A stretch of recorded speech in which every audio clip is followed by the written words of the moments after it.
Tai estis Peter Hatch Lenslanas na Hanishme ta Shayushlame.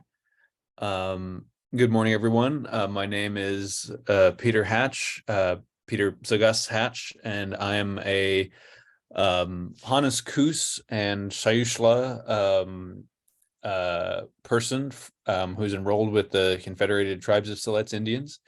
And I really wanted to thank Joy in particular and the leaders of this chapter of the ACS for the invitation to address you guys today. I do want to also thank those of you who I don't know and some familiar faces that I see on the list of attendees here today, like Jan Hodder and Bree Ednock. Thanks for joining. For those of you who might have heard me talk about the sea otter issue and future directions in Oregon, this will be, a lot of the same information, but I also, at Joy's request, wanted to speak briefly about the general history and relationships between our Indigenous folks historically and today, and the marine mammals that we share our lands and waters with. So when telling these kind of stories, it's important to think about a place to begin. And in my sea otter talks, and I think it's just as appropriate for this one, I think it can be tough to wrap our heads around the interrelatedness and the abundance that our folks, the Indigenous peoples of the Oregon coast, had always relied upon. But I like to start with a story taken by this gentleman here on the right and published, guy by the name of Melville Jacobs, who was a linguist at the University of Washington. And in the summer of 1933, he was rambling around the Oregon coast looking for elders to talk to, and ended up spending most of the summer with the really brilliant, vivacious woman on the left there, a Coos woman by the name of Annie Minard Peterson. And of the many, 2 books full of stories that they recorded in their summer of work together, which is a large bulk of how we are able to revive and bring back the Coos language is from their linguistic work together. But one story that she told was about a young, independent-minded woman, headstrong, not unlike Annie herself, who would swim every day and refused all suitors, but one day became magically pregnant and gave birth to kind of this strange otherworldly baby, who and her family cast her out for having this illegitimate child. And so she raised it there in her little muckme, in her little work shed by the sea, down by like Bastendorf Beach area, right south of the mouth of Coos Bay. And eventually the child's father reveals himself reveals himself to be a young headman of the sea otter people, and takes his new wife and baby son out to live out to sea, to join the family of sea otter people. The marriage goes well. They have another son, but she's told from her kids while they're hunting near the shore about her human family that's still grieving her, thinking that she was dead. And so she comes back with to shore to reintroduce herself to her human family and reveal her identity, and to bring the canoe loads full of gifts to solemnize the connection between the 2 families, to make the marriage right, and departs back to the ocean with the admonition that as long as we see her children, the sea otters, they will be instrumental in providing the people with what they need, with sending seals ashore, with sending whales ashore, with providing that prosperity for the human community. And that prefigures a lot of the modern day ecological understandings that I'll be talking about. But since we're talking more broadly about human relationships in this place to marine mammals, across a long span of time, I think it's important to understand that this is just one among a whole constellation of stories and a whole constellation of villages and cultures and peoples that have grown up in this place on this Oregon coast that we all love. And that if we take very literally, because this is in the genre of stories that's not about transformation times. If you hear stories involving coyote, as the world is being formed, this is a Lakawiatas, a story about relatively recent times and human people. And so those stories about human and animal marriages, there's almost nothing more literal that you could imagine to construe the idea that these resources, these things that we take for our food, for our livelihood, and always have, are also relatives, by marriage, our in-laws out there out to sea. And it's important to note that is just, like I said, one of a whole constellation of stories involving that just most literal of interrelationships. And so I'm just listing a few.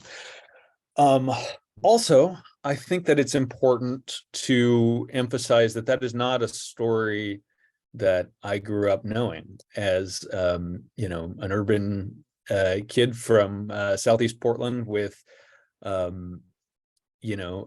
some connections through my grandparents out to the coast, but not raised in a traditional way. And I think it's important context to talk about how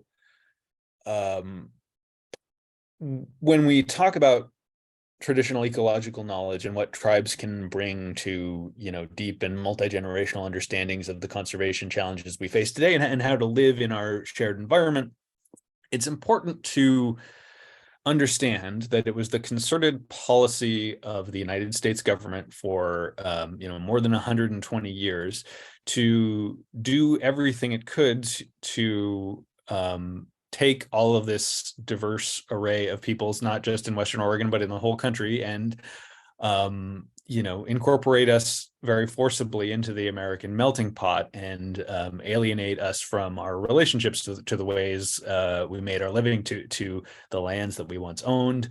And that was the purpose of solving the Indian problem, as it was put, from way back among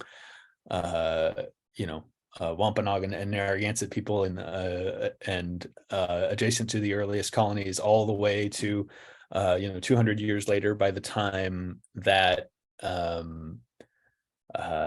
what became the United States turned its eye on our coast. And so each of these language areas, which are what these different blocks of color represent, it's important to emphasize that, like I say, each one of those is a whole constellation of villages in specific places with relationships to their place and ways of making a living that are starkly different from, here where I now live in the Willamette Valley to the villages all along the coast. That through 7 ratified treaties and then an unratified treaty involving the whole Oregon coast, where basically just after the treaty was signed, all of our people were removed still from their homelands as if they had ceded their land, basically as refugees from the Rogue River War. But the United States never ratified the treaty, so the people never received the benefits therefrom or any kind of compensation for all of the beautiful land along the Oregon coast and all of the amazing places within it. And so that forcible removal took many different forms, and very quickly, basically, folks gave up their land in exchange for what was originally called the Coast or Siletz Reservation, from Cape Lookout all the way down to the outlet of Siltkoos Lake. So a really good, really kind of amazing chunk of real estate even still. But that supposedly permanent homeland was quickly reduced down to just that middle quarter of it, which is what Lincoln County has largely carved out of what was left of the Siletz Reservation just 20 years after the reservation was established. So this is the Siletz Reservation after 1875, which was then built, which was then chopped up into individual 80-acre allotments to try to make our folks into, kind of the American ideal of small Jeffersonian farmers, which is hard to do in the Oregon Coast Range, let me tell you. And then selling off the balance so that it could be snapped up by supposed homesteaders who were really, kind of staking claims on the incredibly valuable timber up along now what much of it is still the Siletz National Forest. So it's worth thinking about how even if we're just talking about between the 1850s and 1894, how much of a collapse of people, of lands, and all the attendant relationships to place occurred among our people. And so how it's sort of miraculous that any kind of memory and traditional relationship to these places exists at all, and what a process of recovery and rediscovery it is to for us now as a restored and extant tribe to bring back a traditional understanding and to enliven those practices among our, among Siletz people, and in partnership with all the different agencies and conservation groups that we work with today, to try to bring back the abundance that we have always relied upon in this place. So I do want to talk really quickly about our, again, relatives here, our pinnipeds that are so, kind of wonderful and charismatic to watch today. And just to state briefly that, in addition to being something that, I and my family always love to go and see at the Oregon coast. They're here on a sandbar in the middle of Siletz Bay that I took from my kayak. And they were a hugely important food resource. The elders who were alive, even up through the 19th century, well into reservation times, if you're making your living by preserving the wild foods when they're in season, all of the first foods that we love and rely upon, there's not a huge amount of fat in that diet, and so I'll see in the records, elders talking very fondly about livening up your very, very dried, for preservation, smoked salmon with a little bit of seal grease. So taking these seals by clubs and harpoons and rendering out the fat and cutting up the blubber was just a super important way of making a living for all of our coastal peoples, and always has been. So those are our modern harpoon heads from the 19th century over there on the left of my screen. On the right are fundamentally similar designs from a place called the Partee site on near Tillamook Bay, or near Seaside, I mean. And those those practices continue out through down through thousands of years. And it was kind of an aha moment for me when I heard my coworker, our cultural resources director at the tribe, Robert Kenta, talk to me recently about how, in his view, that's these great big comfortable happy groups of seals are not the historic condition. They're they have been, up until the last 100 years, adapted to having that element of human hunting and being kept on the move, and having people to fear. And it's important to think about that as we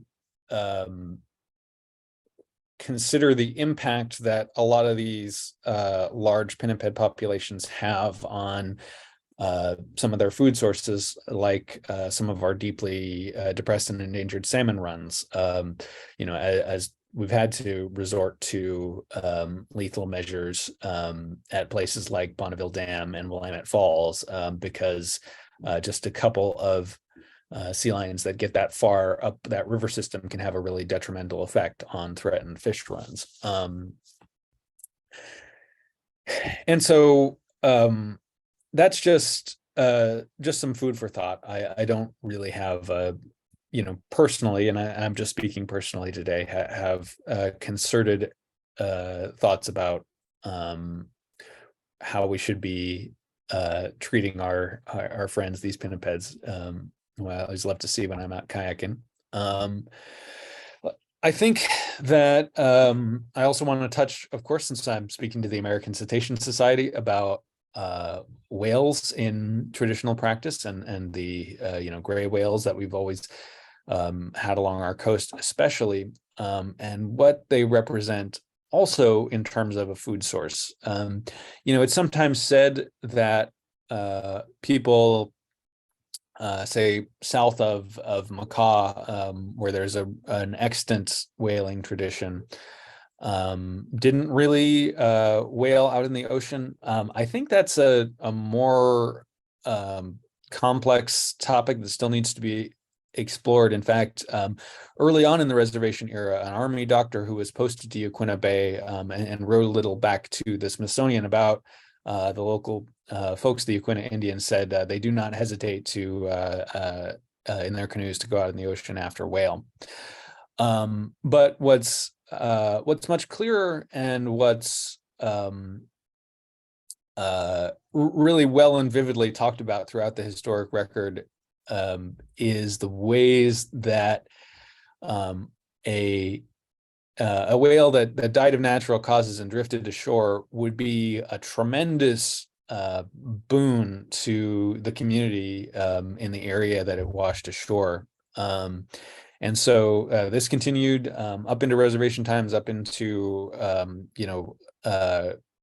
pre-reservation times. This image here is from an 1856 issue of Harper's Magazine. It's kind of a travel log by a guy named Wells, who traveled along the coast and watched at Coos Bay as my ancestors made short work of butchering up a whale that had landed out on Horsefall Beach.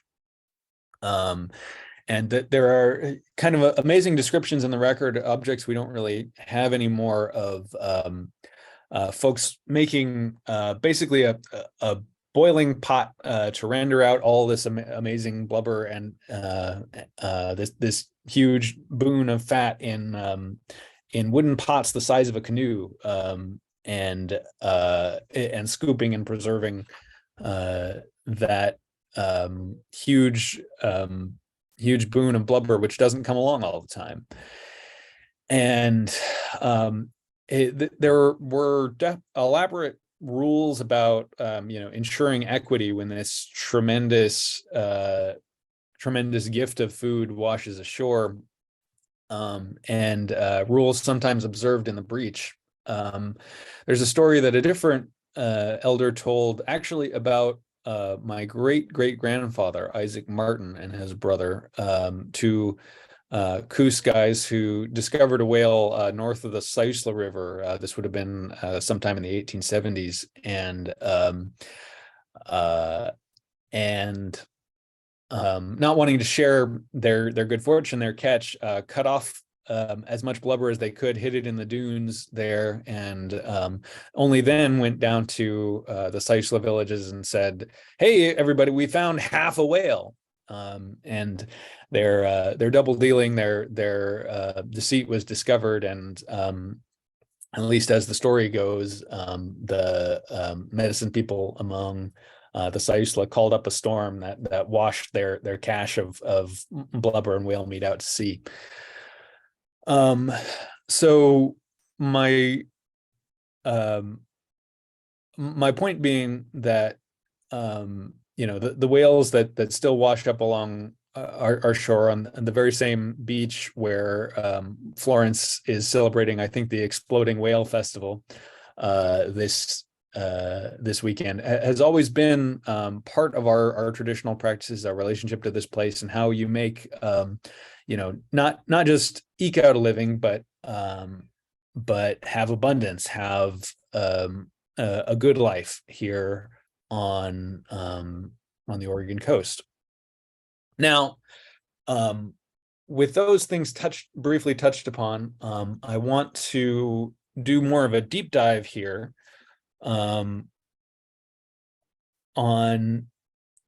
another marine mammal that is important because it is absent from our coast. So about 50 years before that guy Jacobs I was telling you about came around and was recording our languages and what he knew about our culture for the Smithsonian, there was this other guy, his predecessor, Willis E. Everett, who was talking to folks on the Siletz Reservation in 1883. And he noted in his dictionary of the Tututni language that he put together, in kind of the side notes, that, as I said before, the highest standard of value that these Indians possess is the skin of the sea otter. At present, there are none among them. And that's a very paradoxical kind of statement, and it's important to think about how that came to be. And as many of you, I hope, will know, despite the sea otters that we have on display at the Oregon Coast Aquarium and the Oregon Zoo, and the innumerable different sea otter tchotchkes that you can buy in every touristy shop along the entire coast, we do not have a living, resident, self-sustaining population of sea otters on the Oregon coast. We occasionally get one that is sighted for a short period of time and usually leaves or somehow dies every couple of years. It's important to think about then, how do we weigh the importance of a species that is absent from living memory? And there are lots of different ways to approach that question, but I, just coming from a background and being interested in history, I think, in addition to all of the wonderful things that sophisticated habitat modeling and lessons learned from other places can bring, I want to bring that perspective of history and culture to what it can tell us about sea otters, our sea otters in the past, and how it can inform our practices going forward. So real quick, I'm going to double back here and mention that it's going to be important to my talk. This is an educated audience. I assume this is not new information to you, but there are a couple of important things about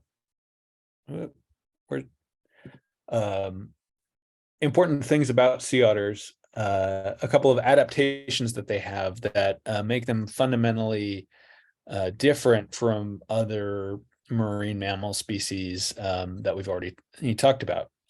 So they punch way above their weight ecologically because they eat, focusing on invertebrates almost exclusively, but a great variety of invertebrates, 25 to 30% of their body weight every single day.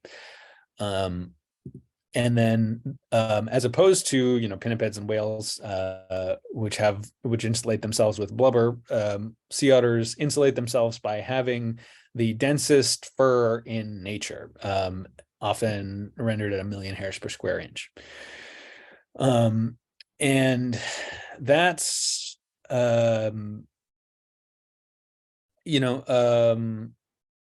both of those adaptations really kind of characterize their relationship with humans, that we'll be getting into, both for good and for ill.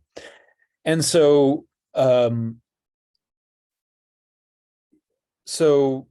for our folks, the most traditional kind of regalia that we clothe ourselves in, you'll see a lot of different synthetic materials and bright colors if you go to a powwow today, but with old style, of the ways that we decorate ourselves, it's exclusively with the beautiful things that come from all different parts of our landscape, from the bear grass that grows up on the Cascade ridge tops, which is the light decoration on all of those beautiful basket hats that you see, all the way to the red abalone shell from deep below the subtidal zone.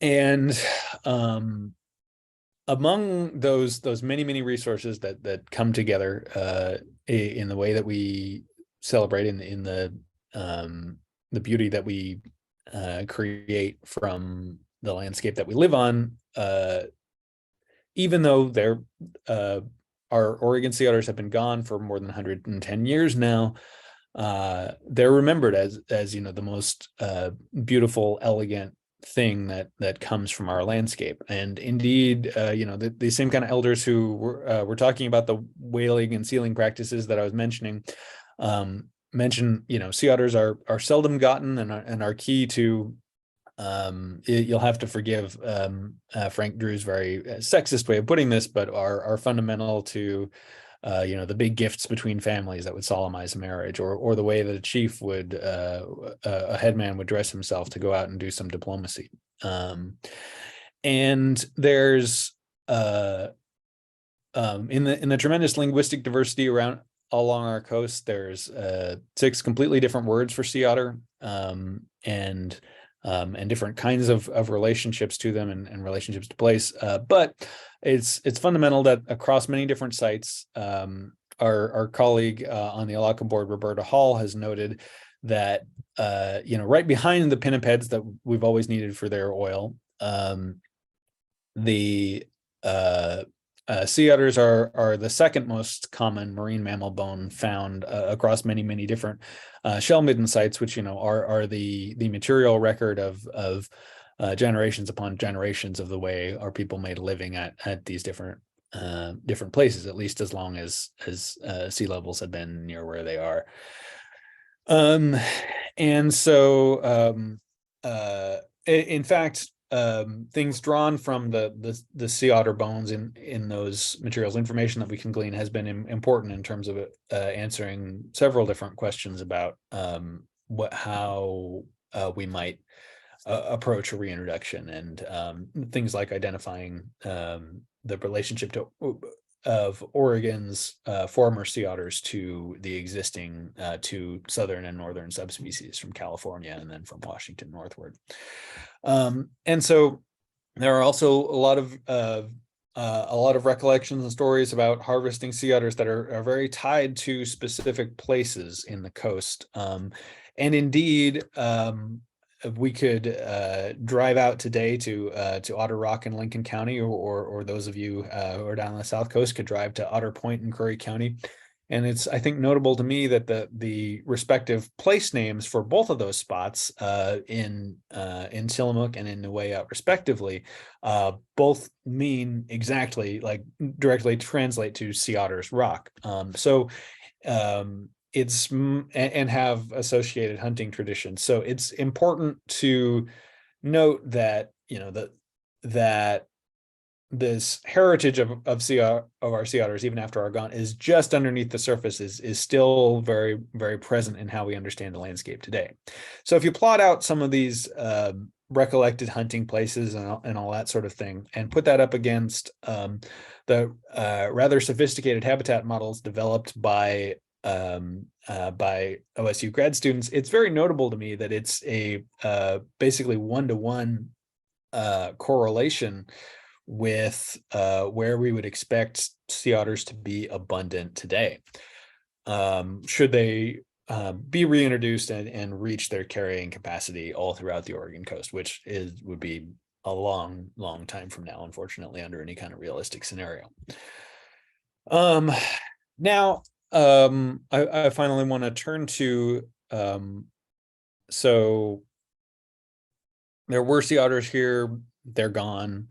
What does that matter? Well, and what do sea otters have to do with our shared history for all of us on this little piece on the rim of the world's biggest ocean that we happen to inhabit? Well, I answer that question in for starters in terms of this map that is from 1775, just before American independence, at which time you'll notice map makers in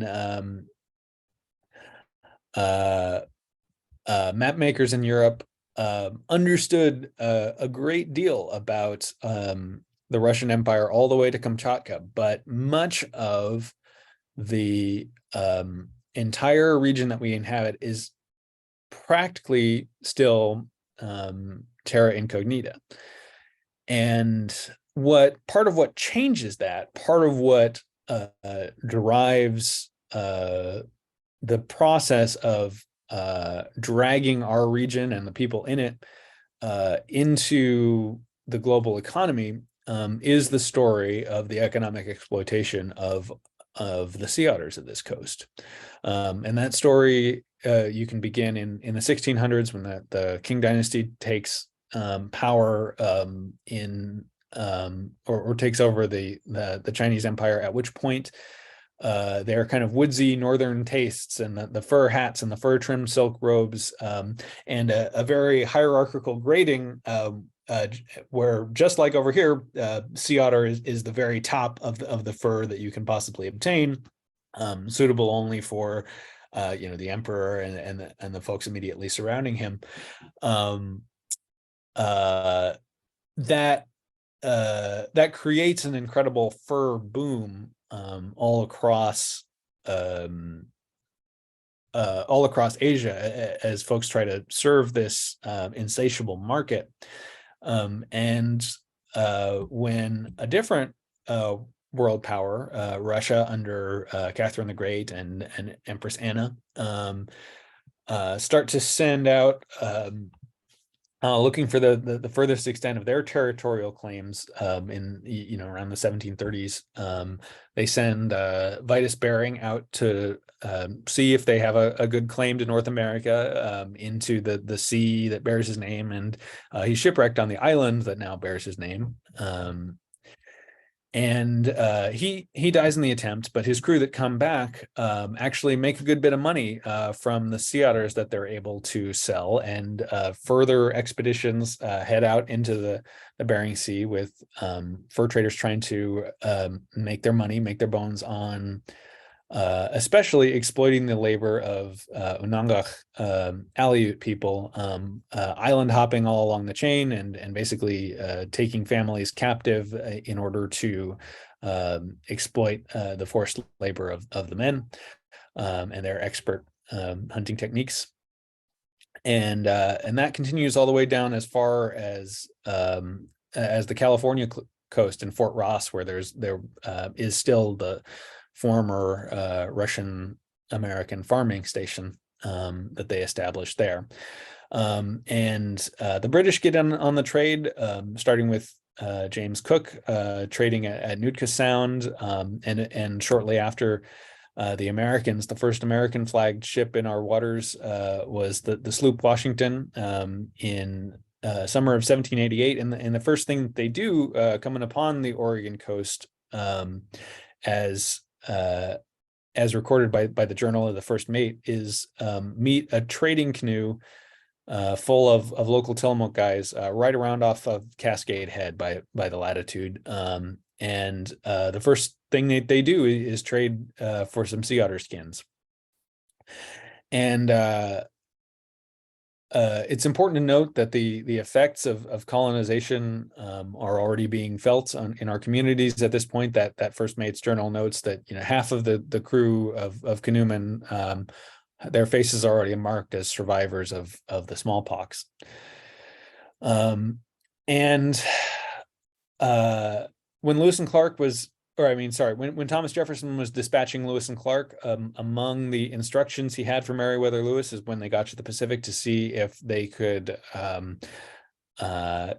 look into the viability of the Americans getting into that very lucrative sea otter trade. When it says whether the first of those parts can be collected as advantageously as at Nootka, they mean the way the British are trading for sea otters up at Nootka Sound on Vancouver Island. And indeed, once they get here, they made poor Sacagawea there trade her blue beaded belt, one of her few nice possessions, to some local Clatsop folks for a sea otter robe, because that's the only way they could afford it. The blue, those big blue Padre beads were kind of the going rate, the in-demand item at the time. And so already, I already mentioned that travelogue of the guy in the 1850s who wrote about his travel experiences on the Oregon coast. He also hunted sea otter right around the area where Sunset Bay is now. And already by that time, folks were writing retrospectively about how sea otter had formerly been abundant, but they were very hard to find. And so that wide scale economic exploitation that begins with sea otters before it's land, before it's timber, before before it's commercial whaling in our ocean, it was for furs and most specifically sea otter as the most valuable. And those kind of changes create refugees, create repercussions, and one such was an orphan who was sent to Chimamo Indian School in 1914 by the name of Hattie Martin, and that's my great grandmother. And she met a young Aleut guy from up in Alaska in another one of those communities that kind of was thrown together and deeply affected by the fur trade, and still has a Russian inflected flavor now. He was born Nikon Sapoznikov, but anglicized his name to Nick Hatch. And so it's a personal story in my family history about how this fur trade shaped our region and our world. In any case, around that same time in 1910, this little news item from the Coos Bay Times is the last record I've been able to find of any of our original population of Oregon sea otters. It's just a little snippet on page 3 of the Coos Bay Times, so it's very much out with a whimper. But George Forty, who killed that otter, was hoping to get $500 for it, which I think, corrected for inflation, is something like $6 or $7 grand. So you can understand the temptation. You can understand why people were after trying to make that big money from killing our last few sea otters at this unsustainable rate. And so by the 1870s, sea otters are functionally extinct in Oregon, and surviving really just in a few remnant populations mostly across the Aleutian chain, and one tiny, tiny remnant population in California. There have been many actually successful efforts at otter reintroduction in the late 60s and early 70s. Basically, plans for nuclear testing on Amchitka Island in the Aleutians created a need and a reason to relocate some of the otters that might be affected, and so they were transported to Southeast Alaska, to BC, to Washington and Oregon. In the former three sites, they succeeded, and we have many thousands of otters that descend from those founding populations. But in Oregon, over the course of about a decade, they slowly dwindled below a population where they could sustain themselves. So even though they did have pups, and it was several years after these kind of chaotic reintroductions that there was even a grad student out there counting them and observing them. But over time, they dwindled away. The last one was seen about 1981. So we're back where we started, and or as we were in 1910, and we're in the middle of this giant 800-mile gap in sea otter habitat. And why that's important is basically the story, in my view, of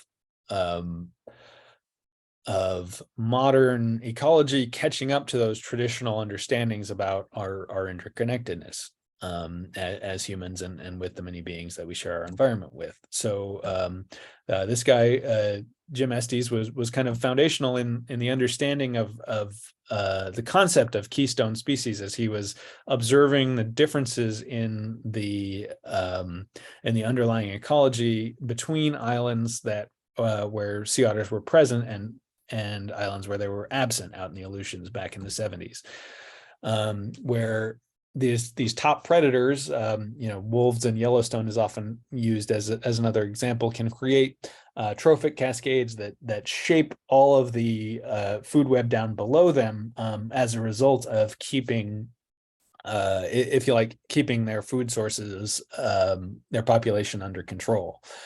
So what happens in nearshore ecosystems in the absence of predators like sea otters, or recently sea stars, as they've been affected by sea star wasting diseases, that the population of sea urchins, which are herbivores, explodes, and they can mow down whole areas of kelp forest and turn it into what's called an urchin barren, where basically once they've eaten up all the food source, they go dormant. That all of that row or uni kind of just dries up as they wait around for a food source to appear again, and they're barely even good to themselves. And there are areas, because of many factors, right off the Oregon coast that are even now actively being converted in from kelp forest into urchin barren. And this is a process that we hope to reverse. And there are all kinds of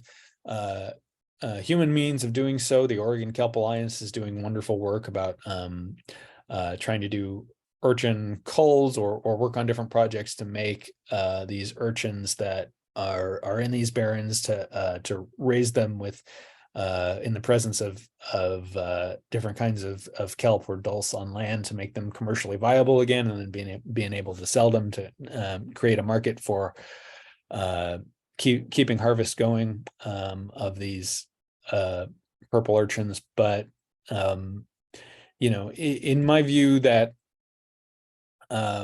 it's always going to be hard for human beings to catch up with or replicate these natural processes, when really we have a missing part of the fabric, and sea otters deserve to be here again. And the reason that we care about kelp is, you can almost create the analogy to trees in an old growth forest on land, that they are able to create multi-dimensional habitat and have all kinds of positive effects on the ecosystem around them, from mitigating wave action to providing, again, those different layers of habitat for that benefit, finfish, that benefits that benefit invertebrates, that benefit seabirds, that create all kinds of positive effects. Also, as we think about how we can address the vast challenges that our ecosystem is facing in the 21st century, of course, kelp, at least the kelp that drifts out to sea and sinks below the level where it can be absorbed back into the ecosystem and then released back into the atmosphere, sequesters carbon. And those kind of things are hard to quantify, but certainly there's a carbon storage effect of, a kelp forest is able to store a whole heck of a lot more carbon than an urchin barren. And that process has benefits, but it's also across the ecosystem. It's the ways in which that multidimensional habitat benefits seabirds. It's the way that the bull kelp that we have off of our coast, for the most part, rather than the giant kelp down in California, is an annual. In the winter storms, it gets washed up on shore, kind of dies back, and that kelp rack also benefits systems on shore, where feeding all the little decomposers that feed birds, that feed birds of prey, and on throughout the ecosystem.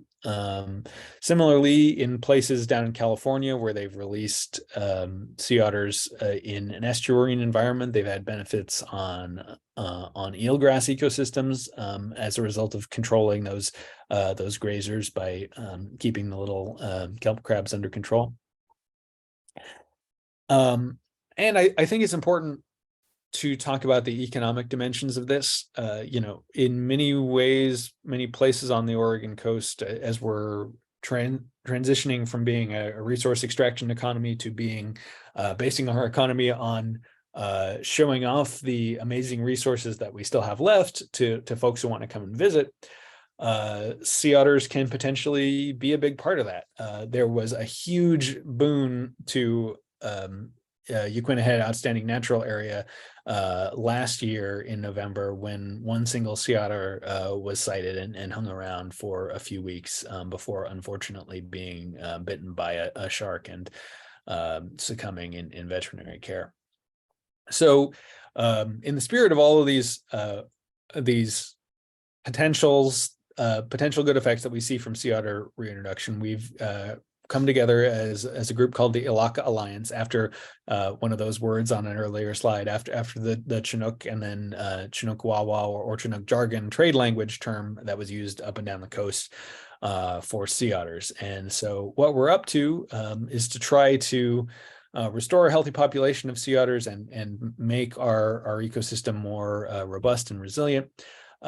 By putting together the money to fund the necessary scientific research that would prefigure such an effort, all the way from economic impact assessments to hopefully soon some shark population research and studies on their behavior off of our coast, and then also trying to bring together all parties to the table and do a lot of outreach and networking and talking to folks just like this in order to try to establish a foundation for regional consensus around what is bound to be a big and controversial change. And only in that context, when we feel like we have the research under our belt to have the best understanding we possibly can of what's going to happen, and we have all parties at the table to then hopefully proceed with a restoration project.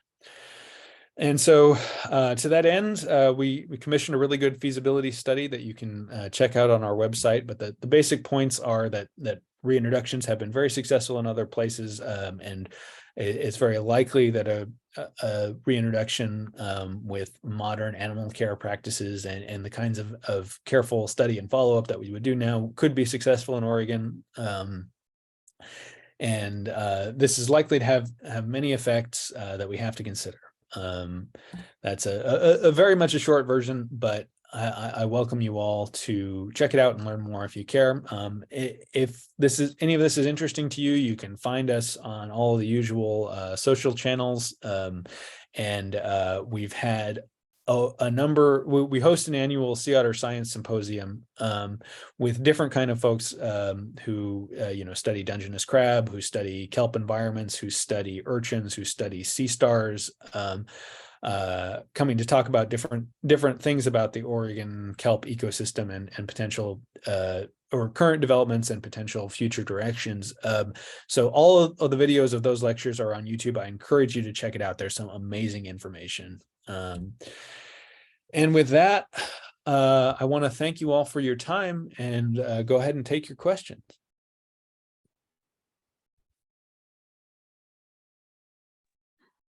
Well, thank you, Peter. That was excellent.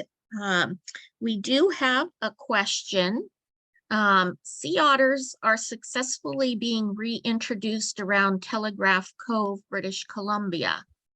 Is this a model to use to reintroduce them to the Oregon coast? Let's see. So I don't know very much, to be honest, about Telegraph Cove specifically. But yeah, there are lots of different models of active reintroduction that have worked in other places throughout our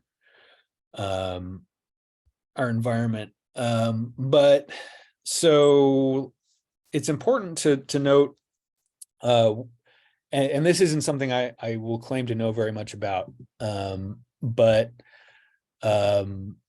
there's the lead author of our feasibility study, Dr. Tim Tinker, who is kind of the sea otter guy, has done a lot of research into the huge difference in the way sea otters expand their range in multi-dimensional coastline, like there on the North Shore of Vancouver Island and all through that Inside Passage, where you know, all those islands and fjords and barriers and whatever create different habitats that sea otters can bounce to, and so their population can actually kind of explode as there are new ideal habitats for them to exploit nearby. Here along the California coast and up through the Oregon coast, where it's almost like a linear one-dimensional coastline, like we have estuaries and stuff, but it's not that same you know, that same nearshore seascape.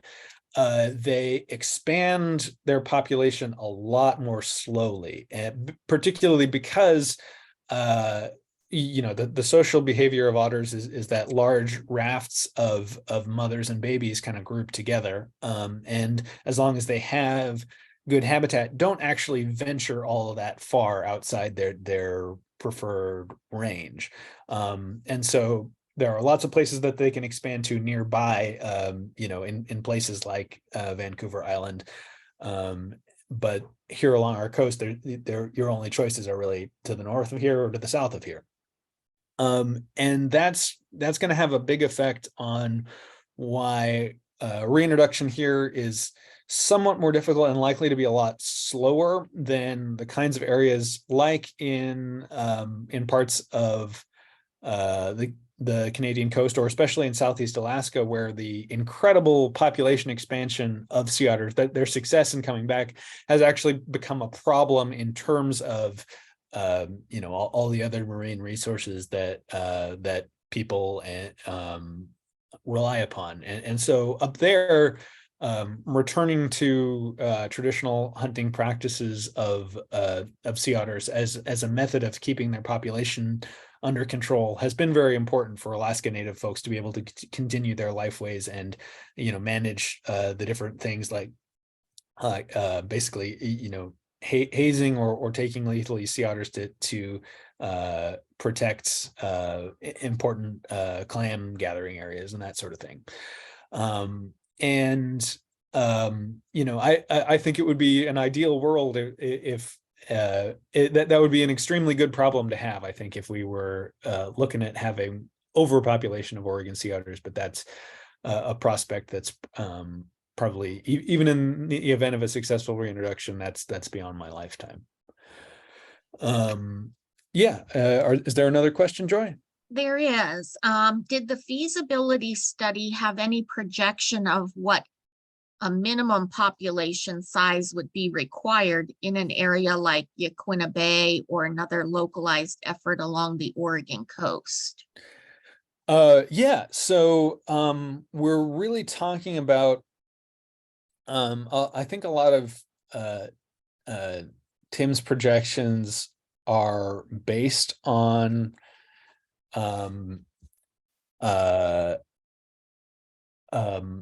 starting with about 200 animals, and it really taking, just because of attrition and disease and shark predation and the kinds of things that we would have to worry about, it possibly taking as much as 20 years to even get back to that initial size of that initial founding population. There are actually, I don't have the URL right in front of me, but you're welcome to go and check it out yourself. He actually did the amazing work of making a publicly available web app based on his population model that it has built into it all of the data collected on previous sea otter reintroductions all around their range, and the expectations based on the habitat conditions in Oregon and that sort of thing. So it's called ORSO, I think, the Oregon Sea Otter population model. If you go to the feasibility study and you click on the appendix, there's a link there, and you can put in your own data. You can select a region of the coast and how many you would want a founding population of sea otters to be, and perhaps supplemental populations added over subsequent years, and then see the output from that model of a projection of what population would look like over time.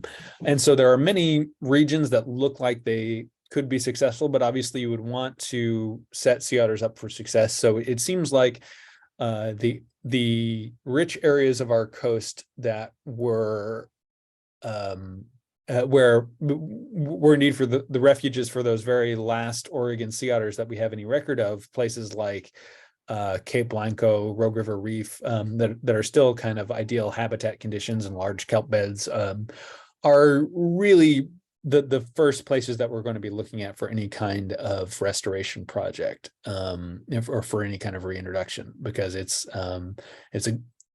remains, even after all the changes, a good place for sea otters to live. Is there anything more? I can check out the chat myself too, Joy. Let's see.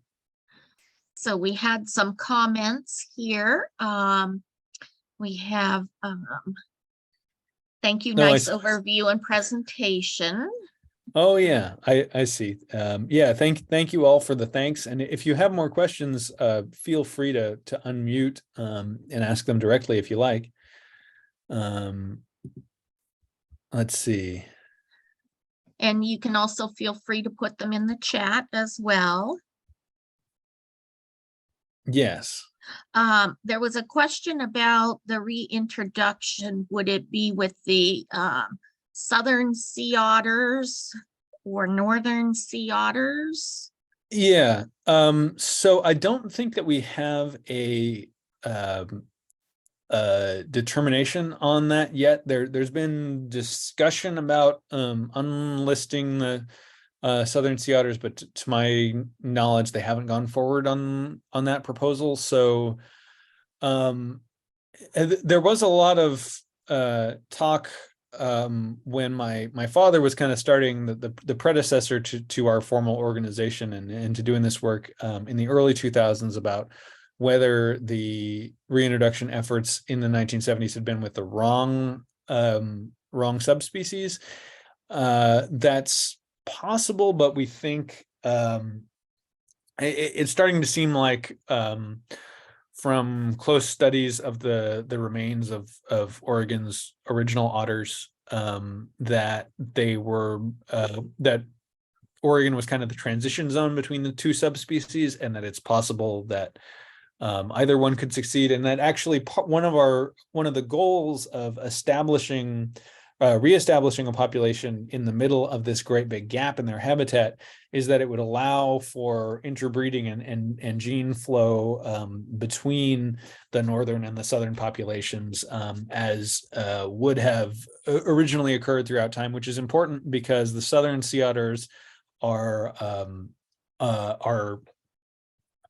all descendants of a tiny remnant founding population of, like, I think it's in the range of like 30 some animals. So there's not that much genetic diversity in that population, which makes them, subject to or potentially vulnerable to different pressures.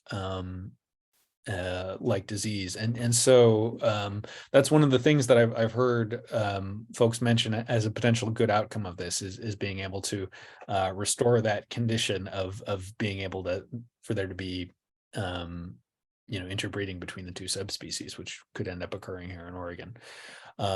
One limiting thing to that is that basically it seems like because of some ocean condition changes and some problems with great white shark behavior, it's been southern sea otters have kind of stopped their territorial expansion northward. They haven't or only very rarely make it to San Francisco Bay, and so our hope is that they would be able to continue their range expansion naturally. And there's a lot of different talk about that in California, which I'm only very minimally up on. Let's see. So where's the funding for the reintroduction program coming from? Thank you, Debbie. That is a very excellent question that is not really to be, that's a big bridge that we're going to have to cross when we get to it. Right now, for what we're doing, which as the Elakha Alliance, where we're in no way at the scale at this point where we could take on this project. We were founded in 2018. We're very grateful to now have a full-time executive director and a full-time outreach and communications person with the help of some many wonderful funders, but particularly like the Roundhouse Foundation, the Meyer Memorial Trust, and many others who I will not properly remember to mention. But so we're small. This project is big. It's part of our goal to try to raise awareness so that this project could be taken up by or could be seen as a worthy goal for it's really kind of like a government scale project. So I would think that however the eventual model for a reintroduction plan is figured out, what the funding picture is, like U.S. Fish and Wildlife Service has to be key, and they're the agency with who are tasked federally with management of sea otters. And obviously they bring to bear vast resources compared to little old us, just trying to raise awareness and push this process forward. Well, let's see. Are there any more questions, or if not, I do want to thank you all for your time. But by the way, I let me put my email address in the chat in case any of you do have further questions, and I'd really encourage you to check out the Elakha Alliance website and sign up for our newsletter. We call it the Raft. We promise not to, since it's been election season, I think we're all sensitive to getting fundraising emails. I promise it's not like that. It's how we keep our folks who are interested up to date in what's going on with the organization, and it generally comes out every 2 months, so it's not going to blow up your inbox. And I think that very clearly from the tenor of the questions and that there's a lot of interaction, and that people who care about whales also care about the future of this place, of this Oregon coast that we love so much, and I think that sea otters are part of that picture. So thanks very much. Good to talk to you all. And thank you so much, Peter. This was wonderful. So You have the information in the chat of how you can contact Peter. You can also go to the Elakha Alliance website and find a lot of information. So thank you very much, Peter. And so we will not be holding a meeting in December, but we will resume in the new year. And as some of you know, I am going to be in Antarctica for a large part of December.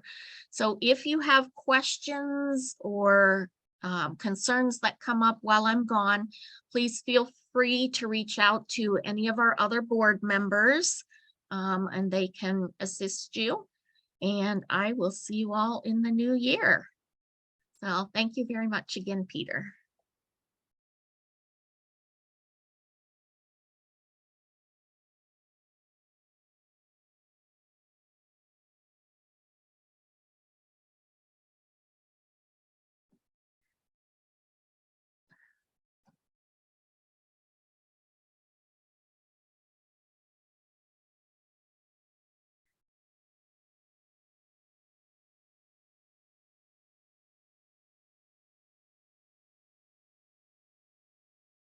Okay, and it looks like, Peter, you've got quite a few thank yous coming in, so we really appreciate it.